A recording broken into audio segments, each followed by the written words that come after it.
बिहार से, जहां कोरोना के मामले बढ़ रहे हैं और मरीजों को अस्पतालों तक पहुंचाने के लिए एम्बुलेंस की किल्लत नजर आ रही है। इसी बीच पूर्व केंद्रीय मंत्री और बीजेपी सांसद राजीव प्रताप रूडी के खरीदे हुए जो एम्बुलेंस हैं वो खड़े हुए दिख रहे हैं क्योंकि ड्राइवर की कमी है।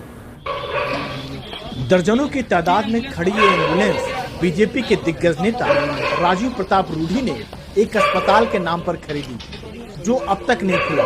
बिहार के एक दूसरे नेता पप्पू यादव ने बिल्कुल छापामार अंदाज में इन्हें खोज निकाला। उनका दावा है ऐसी 45 एम्बुलेंस 2 साल से यहाँ पड़ी हुई है। यहाँ 30 से ऊपर एम्बुलेंस और एम्बुलेंस को निकाल दिया गया, 60-70 से ज्यादा, 100 के लगभग एम्बुलेंस। हम जानना चाहेंगे संबित पात्रा जी से कि आपके भाजपा के नेता हैं, हमारे भी भाई हैं, मेरा सवाल वो नहीं है।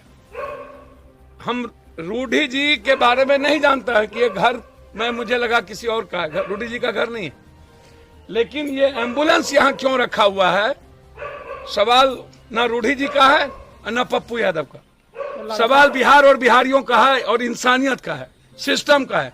सिस्टम क्यों मरी हुई है? ये नहीं कह सकते हैं कि ये धूल खा रही हैं। इन्हें अच्छे से ढक कर रखा गया है। इन्हें सांसद निधि से खरीदा गया था। इन पर प्रधानमंत्री मोदी, नीतीश कुमार और राजीव प्रताप रूडी की तस्वीर दिखाई पड़ रही है। लेकिन इस कोरोना काल में एक बीजेपी नेता के घर से ये एम्बुलेंस पड़ी हुई क्यों है? क्यों पप्पू यादव को यहाँ छापामारी करने का अवसर मिल गया है? रूडी का जवाब बहुत सीधा है, उनको ड्राइवर नहीं मिले।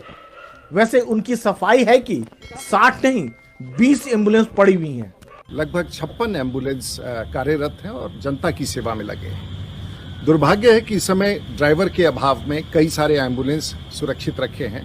पप्पू यादव, आप सभी एम्बुलेंस ले जाइए, लेकिन सारण की जनता को ये कसम दे के जाइए कि सारण में बचे हुए सभी एम्बुलेंस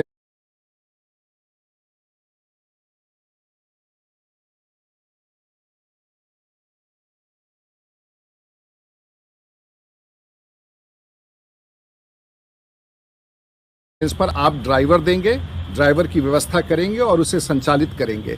दिलचस्प ये है कि पप्पू यादव उनको 70 ड्राइवर देने को तैयार हैं, लेकिन ये एम्बुलेंस देखकर आप समझ सकते हैं कि बिहार में या देश में लोग अस्पताल, इलाज, बेड और एम्बुलेंस के लिए हाहाकार क्यों मचा रहे हैं। क्योंकि जिनके पास साधन और सत्ता है, उनके पास उनके इस्तेमाल के लिए